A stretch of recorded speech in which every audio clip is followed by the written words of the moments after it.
ይህ የታሪክ ድምጽ ነው። በታሪካችን አብራችሁን ቆዩ።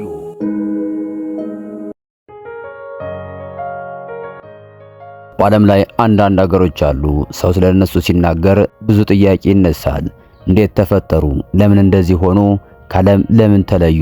እንደዚህ ከሚባሉ ሀገሮች አንዱ ዛሬ የምንመለከተው ሰሜን ኮሪያ ነው።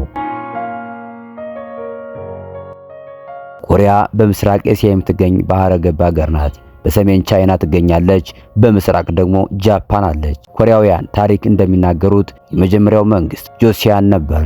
ይህ መንግስት በ2333 ዓመተ ዓለም በዳንጉን ተብሎ በሚታወቀው ንጉስ ተመሰረተ ተብሎ ይነገራል። በጊዜ ሂደት ኮሪያ ወደ 3 ታላላቅ መንግስታት ተከፋፈለች። ጎጉርዮ ቤኪጄ ሲላ ወደሚባሉ። በሰባተኛው ክፍለ ዘመን ሲላ በቻይና እርዳታ ተቀናቃኞቿን አሸነፈች።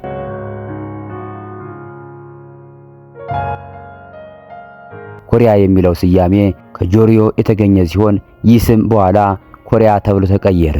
በ1932 ላይ ጆሲያን ተመሰረተ። በ19ኛው ክፍለ ዘመን ሲጀምር ታላላቅ ኃይሎች ኮሪያን መፈለግ ጀመሩ።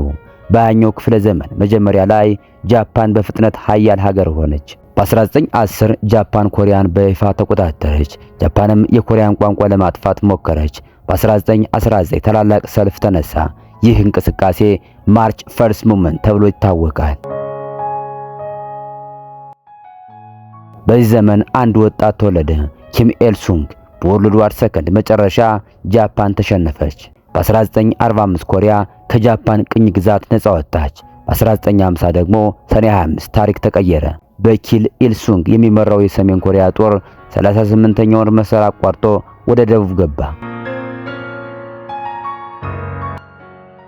በ1953 የኮሪያ ዋር ካበቃ በኋላ ሰሜን ኮሪያ እጅግ ፈርሳ ነበር። ታዲያ በዚህ ጊዜ አንድ መሪ ተነሳ፣ ኪም ኢል ሱንግ። ይህ ሰው ሰሜን ኮሪያን ሙሉ በሙሉ በመንግስቱ ስር ማጠናከር ግቡ ሆነ።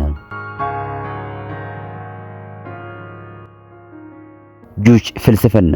ኪም ኢል ሱንግ አዲስ ሐሳብ አመጣ። ጁች ማለት ሀገር በራሷ መቆም አለባት፣ በውጭ ኃይሎች መተማመን አይኖርም እንደማለት ነው። ይህ ፍልስፍና በፖለቲካ በኢኮኖሚና ወታደራዊ መስክ ሁሉ ተተግብሯል።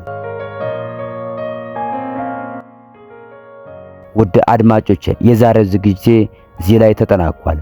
በቀጣይ በሌላ ክፍል እስከምንገናኝ መልካም ሳምንት፣ ቸርን ሰንብት።